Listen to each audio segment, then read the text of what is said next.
La vérité, c'est que les femmes sont souvent perçues comme des investisseuses plus prudentes, mais ce n'est pas parce qu'elles ont peur du risque, c'est parce qu'elles sont plus réfléchies à ce sujet. Les femmes ont tendance à être stratégiques, prenant le temps de rechercher, suivre leurs plans financiers et faire des investissements alignés sur leurs objectifs à long terme. Aujourd'hui, nous accueillons Janice Kerschbaumer, fondatrice de CTB Consulting, pour démystifier le monde des investissements et montrer comment chaque femme peut prendre le contrôle de son avenir financier. Alors bonjour Janice et merci d'avoir accepté de participer à cet épisode. Salut Solène, merci beaucoup pour l'invitation. Est-ce que tu peux nous parler de ton parcours professionnel? Tu as un parcours financier et aussi très divers. Est-ce que tu peux nous en partager un petit peu plus? Oui, exactement, avec plaisir. Moi, je suis arrivée en Suisse à mes 18 ans, donc ça fait 12 ans maintenant. J'avais pas d'argent, j'avais rien.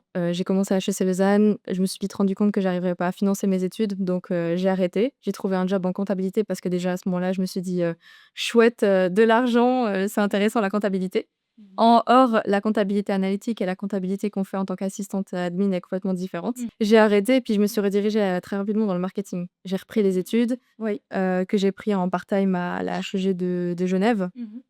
Et là, j'ai toujours eu un job à côté, donc j'ai financé moi-même mes études. Mmh. À la sortie de mes études, je suis passée un petit peu de cette étudiante fauchée, mais qui mettait de l'argent, à salariée très, très dépensière. Mmh. Et à ce moment-là, je me suis dit: «Bah, maintenant que j'ai un bon salaire, il faudrait peut-être que je regarde, comment, je peux gérer tout ça». Mmh. Et là, j'ai commencé à me renseigner, à m'intéresser à tout ce qui était éducation financière Mmh. et j'ai créé Coach ton budget et cetera et cetera. Oui. C'est hyper important, ce que tu relèves, c'est souvent la passation de étudiant à premier salaire. Comment est-ce que toi tu l'as vécu? Alors, ce qui est très paradoxal, c'est que mes tout premiers salaires, je les ai pas du tout dépensés. En fait, j'ai Mmh. beaucoup d'argent de côté parce que j'avais vécu le manque de pas avoir d'argent, donc ou d'avoir très peu d'argent. Et Mmh. d'ailleurs, quand j'étais étudiante, je mettais beaucoup d'argent de côté. En fait, à la fin de mes études, j'ai terminé mes études, j'avais quasiment 17 000 francs de côté. Oh waouh! Et avec Ouais. cet argent, en fait, je suis partie 6 mois en Grèce et 6 mois en Angleterre. Mmh. J'ai cramé une partie dans une voiture. J'ai fait les erreurs un peu typiques qu'on peut faire, quand on est jeune. On s'achète une voiture, voilà, Ouais. alors il faudrait pas. Mmh. Et en fait, quand j'ai eu mon tout premier salaire, j'avais plus beaucoup d'épargne de côté Mmh. et du coup, j'ai directement commencé à remettre un tout petit peu d'argent de côté. Mmh. Mais en fait, ça partait très vite parce que j'allais, au resto, ensuite j'ai eu 25 ans, donc assurance maladie, loyer, il y a tout qui s ouais, voilà, il y a tout qui faisait que c'était Mmh. pas possible, comme ça, quoi. Mmh. Mmh. Avec un petit salaire, j'avais un petit salaire quand j'ai commencé aussi en tant que salariée. Mmh. Ouais. Et ce qui est important aussi, c'est, voilà, tu as connu l'argent très tôt de par ton travail à temps partiel, en tant qu'étudiante. Une fois que tu passes salariée, tu es passée avec un capital que, comme tu as dit, tu as cramé, mais ensuite, tu es passée à l'investissement. Alors comment est-ce que tu as fait, ce cap et que tu es passée de quelqu'un qui coffre, comme on dirait chez les jeunes, à quelqu'un qui arrive à investir? Alors ça s'est fait assez tard parce que entre le moment où j'ai commencé à être salariée et le moment où j'ai vraiment commencé à investir, je pense qu'il s'est passé, 5 ans, un truc comme ça. Ah ouais. En fait, j'ai d'abord eu un job, qui me rémunérait très mal. J'avais 4 000 francs par mois, à Genève, Mmh mh. s toute seule, Mmh. avec un appartement et tout, c'était quasiment impossible à gérer. J'avais même commencé à m'endetter Mmh. et ensuite je suis passée dans un job où j'avais un super bon salaire. Enfin, j'ai commencé ce job, j'avais quasiment, je passe j'ai plus les chiffres en tête, mais j'avais quasiment 8 000 francs par mois. Mmh. Et du coup, à ce moment-là, je gérais aussi des gros budgets dans le département où j'étais Mmh. et je me suis vraiment dit: «Mais comment est-ce que ça se fait que tu arrives à gérer des gros budgets comme ça marketing et pas le tien Pas le finalement?» tien, ouais. Donc j'ai commencé à faire attention à mon argent. Mmh. J'ai commencé à m'intéresser à cette éducation financière comme je disais avant et en fait, au moment où j'ai commencé à épargner, je me suis dit: «Mais en fait, si je veux que l'argent augmente plus vite sur le compte, en fait, l'épargne, ça suffit pas». Mmh. Et donc là, j'ai commencé à investir et je me suis rendu compte qu'il fallait avoir beaucoup d'argent pour avoir beaucoup de retours. Ouais. Alors c'est Donc contradictoire parce que je dis toujours, il faut y aller petit à petit. J'y suis allée petit à petit, c'est mmh. sûr et certain. Mais c'est sûr qu'au début, c'est assez déprimant de voir qu'on met 50 balles, 50 balles, 50 balles, 50 balles et puis qu'à la Ouais. fin de l'année, le montant, il est pas énorme. Mmh. Mais c'est vraiment comme ça que j'ai commencé, en fait. Mmh. Ouais, c'est important de bien nuancer que c'est pas, un capital qu'il faut investir Ouais, complètement, mais ouais. qu'au final, c'est à la portée de tous parce qu'on peut y aller pas à pas. C'est ça. Donc c'est comme ça que tu as construit, toi, ton portefeuille, actuel. Exact et Ouais. puis, faut se dire aussi que pour moi, à l'époque, je me rappelle, je mettais 50 francs en bourse et Mmh. je mettais 100 francs sur mon troisième pilier. Mmh. C'était énorme. Pour moi, c'était, m'arracher un morceau du ventre, parce que, j'avais m pas cet argent-là pour dépenser dans Zalando ou, en Mmh. restaurant ou je sais pas quoi. Mmh. C'était énorme. Ouais. Et qu'est-ce que tu peux dire, beaucoup de femmes ont actuellement peur d'investir. C'est un nom qui reste quand même, le monde financier qui reste quand même très masculin. Qu'est-ce que tu pourrais dire sur les barrières que rencontrent les femmes sur ce marché-là? La première barrière, c'est un manque de connaissances. En fait, on nous parle aujourd'hui surtout, avec, l'arrivée de tout ce qui est, crypto-monnaie, on a tendance déjà à confondre ce qui est bourse et crypto-monnaie, à les mettre tous dans le même panier. C'est souvent associé à du scam, alors qu'en fait, tout ça derrière, si on s'informe et si on s'éduque, on se rend compte que déjà, c'est 2 mondes complètement différents et puis que la bourse aujourd'hui, quand on veut investir en bourse, en fait, il y a c'est ça comporte des risques parce que si je disais: «Il y a pas de risque, c'est safe, on peut y aller», ce serait faux et puis ce serait, de mentir aux Ouais. gens. Mais par contre, quand on investit dans des bons instruments, on arrive vraiment à avoir, des bons retours, surtout quand on est jeune, en fait. On peut Ouais. vraiment investir des sommes intéressantes quand on est jeune et au fur et à mesure et ça moi, à ce jour, depuis que j'ai commencé à investir, j'ai pas perdu d'argent donc Mais la perte fait quand même partie, un petit peu du jeu de la bourse. Ouais. Hem, Qu'est-ce que tu pourrais dire par les gens qui sont freinés par ça? Est-ce qu'au final, ça vaut la peine quand même d'aller de l'autre côté de cette peur? Oui, complètement. Déjà, moi, je dis: «J'ai pas eu de perte» parce qu'on dit toujours en bourse: «Tant que tu as pas retiré, tu as pas eu de perte». Donc c'est aussi pour ça que je dis ça, j'ai pas retiré. D'accord. Par contre, c'est sûr que quand, tu as un Trump qui fait n'importe quoi et puis que tout d'un coup ça met ch'tang sur les marchés, bah, on a tendance à dire, «Ça craint, il faut que je retire mon argent». En fait, non, il faut laisser passer le temps, ça remonte tout seul. D'ailleurs, à ce jour, il me semble que c'est déjà tout remonté. Donc c'est juste vraiment connaître, comprendre comment le marché fonctionne pour dépasser cette peur parce que finalement, il y a des centaines de milliers de personnes qui investissent et avec qui ça se passe très bien, quoi. Ouais. Pour mieux comprendre, comment investir, est-ce qu'on peut un petit peu, regarder, alors pas en détail, hein, mais un petit peu ton portfolio, la manière dont toi tu investis? Est-ce que tu as tendance à investir sur, un seul type d'action, sur, une seule, ouais, une seule part, pardon? Ou est-ce que tu as tendance à diversifier tes investissements? Moi, je suis une investisseuse de la paresse totale. OK. Toujours sur la même chose? Paresse totale. Alors quand j'ai commencé, j'ai investi dans un ETF assez global. Un ETF, c'est un panier d'actions où on va retrouver plusieurs entreprises, qui sont cotées en bourse et qui va nous permettre d'avoir quelque chose de très diversifié du premier d'un coup, en fait. On achète une seule fois ça et en fait, on a plein d'actions différentes dans OK. un seul panier.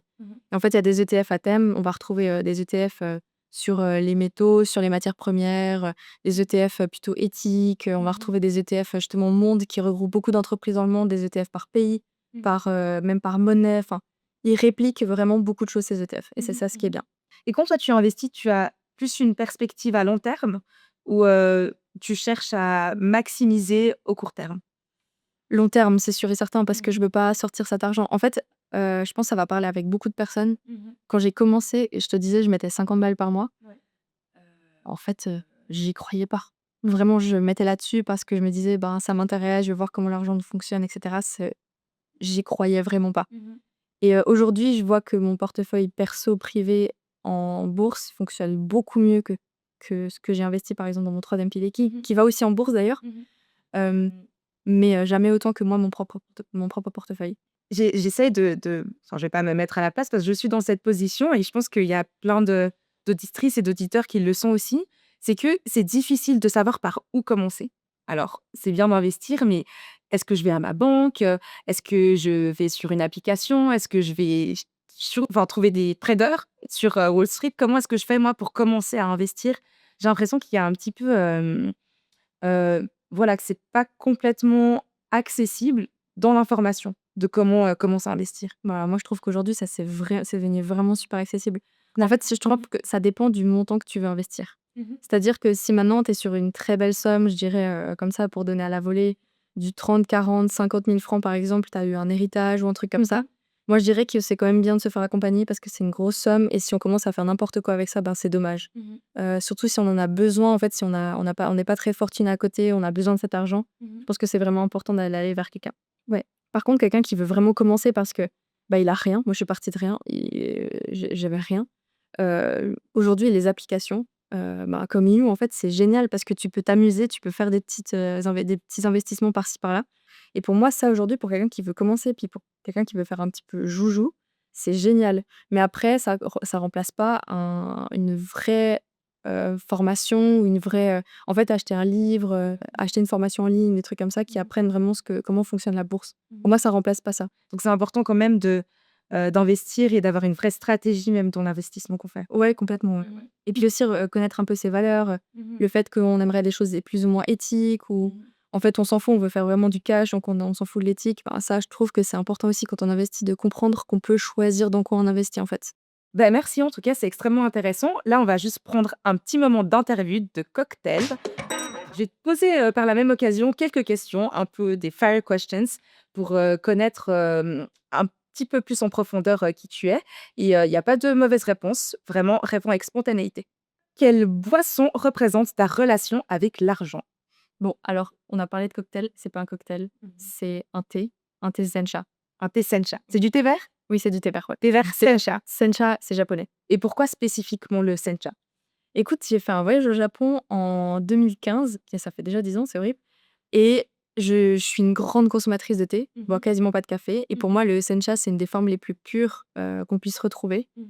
Et je déteste les thés verts qu'on peut retrouver un petit peu de manière lambda, les Twinings, des trucs comme ça. Je déteste ça. Et j'adore boire le sencha parce qu'il va avoir ce truc un peu comme le café de t'énergiser Ouais. et de te donner le pouvoir, en fait. Enfin, moi, je sais que j'en bois le matin et j'ai une énergie pour faire toute ma journée. Et pour moi, c'est un peu ce truc, c'est que l'argent te donne le pouvoir. Alors, c'est très, ça peut être mal interprété par des gens qui écoutent ça, mais l'argent te donne le pouvoir, le choix, en fait, de faire ce qu'on veut dans la vie. Le choix de quitter son job, le choix de faire les vacances qu'on a envie de faire, le choix d'acheter une maison. L'argent te donne ces possibilités-là. Bah, alors je t'invite à peut-être goûter ce sencha et à voir s'il va te réénergiser ou pas pour la suite. Mmh. Ouais, ça, c'est du vrai. Mmh. J'adore. Alors on passe à la deuxième question. Donc si tu étais une action, quel serait ton symbole boursier? Mais en fait, je pense que je serais jamais une action. Je serais toujours un ETF. OK. Parce que déjà, moi, dans la personne que je suis, je fais 1000 trucs. Ouais. Donc, je serais diversifiée, je ferais plein de choses. C'est sûr que je serais plutôt en ETF. Et quel est le meilleur investissement que tu aies jamais fait en dehors de tes finances? Je sais pas si la réponse, elle va te plaire, mais c'est mon entreprise. Ah! Ouais. En fait, faut savoir qu'aujourd'hui, tu vois, les gens s'intéressent à comment est-ce qu'on gagne plus d'argent, comment est-ce qu'on a plus d'argent. Moi, c'est la question que je me suis posée et c'est aussi pour ça que j'ai commencé à investir. Parce qu'investir est censé te donner plus d'argent. La vérité, c'est que quand on est comme moi et quand on n'a rien, en fait, le meilleur investissement qu'on puisse avoir, c'est nous-mêmes. Et à l'époque, même si j'avais un petit peu investi 50 francs par-ci par-là, bah, je me suis rendu compte que pour augmenter cette somme en investissement, eh ben, il fallait que j'aille trouver de l'argent quelque part. Certes, j'avais le bon salaire, certes, en fait, on peut squeezer ses dépenses pour dégager un maximum d'épargne et puis pour investir cet argent, mais pour moi, ça allait jamais assez vite. En fait, je voyais pas les montants grimper assez vite parce que moi, j'ai quand même une très, très grande impatience. Et c'est pour ça que j'ai développé un peu la méthode coach ton budget parce que, bah oui, je voulais vendre mes compétences sur le marché. Donc, je voulais devenir entrepreneur d'une certaine manière, même si j'y croyais pas à 100% à l'époque. Et j'ai commencé à faire ça, j'ai développé. Et en fait, à force d'être disciplinée, de faire les choses petit à petit, en fait, on se retrouve aujourd'hui en 2025. Mon entreprise, elle cartonne, j'ai des employés, j'ai j'ai une trésorerie qui me permet d'être hyper confortable. J'ai aussi, des revenus récurrents qui me permettent aussi de voir à plusieurs mois et c'est pas forcément le genre de choses qu'on entend de la bouche d'un indépendant ou d'un entrepreneur. Souvent, on entend l'instabilité, l'insécurité et cetera. En fait, avec tout ce que j'ai appris d'un point de vue finance, je le fais dans ma boîte aujourd'hui et j'aide les gens à le faire également et c'est ce qui me permet d'être encore plus stable et sereine que quand j'étais salariée. Pour la dernière question, si tu devais choisir une chanson pour être la bande son de ta vie, quelle serait-elle? Mais je pense pas que tu vas connaître. Ah, essaye toujours. J'essaie. Ce serait, Time des Pachanga Boys. Tu vois le film, Inception? Oui. Il y a, Hans Zimmer qui a fait la bande son de ce film, ouais. Et en fait, il y a Time de Hans Zimmer. Et c'est une musique, très, très longue. Elle dure, je pense qu'elle fait peut-être 15 minutes en version longue. Et c'est une musique qui va t'entraîner à travers le temps et à la fois, elle peut te procurer un peu de nostalgie, mais elle va aussi te faire regarder devant et dans le futur. Moi, je suis quelqu'un qui regarde toujours devant. Je regarde jamais derrière parce que si je regarde derrière, j'ai envie de chialer. Donc j'avance, j'y vais, je fonce.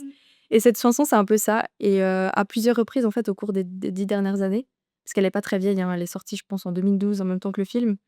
À plusieurs reprises, il m'est arrivé des moments, mais vraiment totalement délirants, où la musique, elle arrive typiquement, il y a un mois, je suis partie, en Allemagne faire un sauna, traditionnel allemand, tu es à poil avec plein d'Allemands et des trucs comme ça. OK. Dans le sauna, il y a cette musique qui sort Ah, et je me dis: «Waouh» et en fait, j'étais dans un pur moment où j'étais là, je savais qu'il y a du changement qui arrivait dans la boîte, en plus, tu étais à nu. j'étais nue, voilà, il y avait tellement de symbolique et j'étais là: «Waouh, je suis en train de vivre un truc, c'est totalement perché, mais c'est génial». Ouais.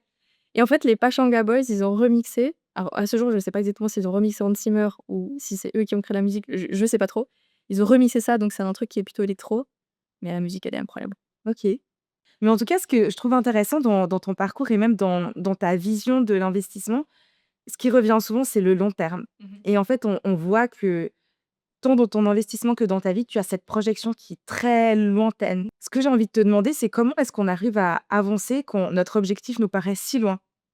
C'est une excellente question ça. Quand j'ai vraiment commencé, si on ah, ouais, ça fait 4-5 ans à peu près. Vraiment, là, à ce moment-là, pour moi, voir long terme, c'était pas possible. Après, je dirais que moi, personnellement, j'ai ce truc où je vais regarder très, très loin, naturellement. Donc, quand je parle à mon mec et que je lui dis l'année prochaine, j'ai l'impression que je lui parle de notre vie. Moi, j'arrive à me dire l'année prochaine, je vais faire ci, je vais faire ça. Déjà ça. Hem, Par contre, c'est vrai que pendant toutes ces années, je pense jusqu'à précisément cette année, je me suis toujours limitée dans les objectifs. Par exemple, devenir, propriétaire, pour moi, c'était trop loin, en fait, c'est trop d'argent. 1 000 000 de francs, 2 millions de francs, en sachant qu'il faut réunir 200 000 en cash à la banque et tout ça. Pour moi, c'était énorme, c'était impensable.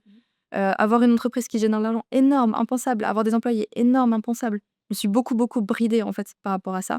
Et je me rends compte cette année, que, tout d'un coup, tu regardes derrière ton épaule, tu te dis: «Mais en fait, c'est possible». C'est juste que ça demande des toutes petites étapes, les unes après les autres. Ouais, mais ce qui est fort aussi dans je pense que tu viens de dire, c'est que tu as cette projection naturelle, mais tout à l'heure, tu as dit que tu regardais toujours que vers l'avenir et pourtant, là, j'ai l'impression quand même que pour arriver à te dire que c'est possible et ben, en fait, tu t'es quand même à un moment posé et dit: «Beh, regarde où j'ai commencé, regarde tout ce que j'ai pu faire» et en fait, c'est ça qui te propulse aussi à aller rêver plus loin. Complètement. Ah mais ça les gens, ils me disent souvent: «Mais tu t'arrêtes quand?» Mais en fait, je sais pas parce que j'ai du plaisir à le faire. Je me sens pas tout le temps dans la course, je me sens vraiment dans un chemin normal, à mon rythme, comme j'aime le faire et je me mets même pas la pression là-dessus. Et d'ailleurs, pour ceux qui nous écoutent, parce que je sais que c'est des sujets qui sont très en vogue chez les jeunes, je suis une très grosse anxieuse. J'ai une anxiété folle pour faire, des journées comme les miennes ou pour, des tournages, des interviews, des trucs comme ça, ou même gérer le business au quotidien. Je suis une grosse angoissée et en fait, quand même, on peut y arriver. Quand même, on peut faire les choses. Je dis toujours, à mes clients: «J'ai peur, mais j'y vais». Ça, on passe à l'action, on y va. Tu es sur les réseaux, tu as ton entreprise, tu as des employés, tu as 1000 projets en même temps. Comment est-ce que tu fais justement pour ne pas te sentir submergé par tout ça? Est-ce que tu as mis des petits tips? Enfin, tu as mis des petites choses en place, pour essayer de cadrer un petit peu ton quotidien et pas te sentir, submergé par la quantité d'activités que tu as? Il y a plein de trucs. Déjà, le moment où ça a commencé à devenir énorme, en fait, je me suis rendu compte qu'il fallait, assainir un petit peu l'agenda. Je pense aussi, il faut abandonner ce qui ne te fait pas vibrer, aller vers ce qui est vraiment vibrant et tout ça, c'est des choses qui fait que, j'ai comme tout le monde, j'ai 7 jours dans la semaine, 24 heures dans une journée et en fait, si maintenant je dois choisir vraiment des choses qui sont pertinents et importants et c'est comme ça, je pense que je deviens pas ma boule. Ouais. Et alors pour revenir un petit peu sur le côté, finance, toi tu accompagnes donc tu coaches des personnes par rapport à leurs finances. Quelles ressources pratiques les femmes peuvent-elles utiliser en fait pour suivre leur investissement et avoir des vrais objectifs, financiers? Alors moi, je les coach plus maintenant à titre, privé, parce que du coup, je suis passée un petit peu, plus loin dans l'entreprise. Par contre, ce que je dis toujours avec coach ton budget, en fait, on démarre. C'est-à-dire que on va faire un audit de ses finances, on va voir qu'est-ce qu'on dépense. C'est vraiment pour des gens qui ont un revenu qui est relativement confortable dans le sens où on n'est pas, à la rue, mais on n'est pas non plus, Bill Gates, hein. C'est vraiment pour ce genre de personnes. La première chose à faire, c'est vraiment d'analyser comment on dépense, et pour moi il y a rien de plus concret qu'un fichier Excel, en fait, finalement. C'est hyper intéressant, de voir, comment il y a eu une évolution aussi de où tu es parti et de là où tu te vois. Alors là, on est en plein dans ton chemin, mais tu as déjà fait un beau parcours. Je vais te dire une phrase. Donc si je pouvais donner à ma version débutante de moi-même un dernier conseil, ce serait? Vise plus haut. Vraiment. Te bride pas, vise plus haut, tu capable d'y arriver. Waouh! Je dirais vraiment ça. Mmh. Ouais. Et ben, on voit que ton chemin ne s'arrêtera pas de si peu et que on continue, dans la projection à long terme et c'est super. En tout cas, merci pour, les conseils que tu nous as donnés et merci, d'avoir aussi, partagé ton expertise et cette impulsion de pouvoir oser commencer à investir, même pour les femmes qui peuvent être un petit peu, plus éloignées de ces sujets-là. Merci beaucoup, Solène. Merci beaucoup. Je vous remercie d'être resté jusqu'à la fin de ce podcast. On se retrouve la semaine prochaine pour encore plus d'histoires fascinantes sur différentes thématiques. Je vous souhaite une excellente soirée ou une très belle journée.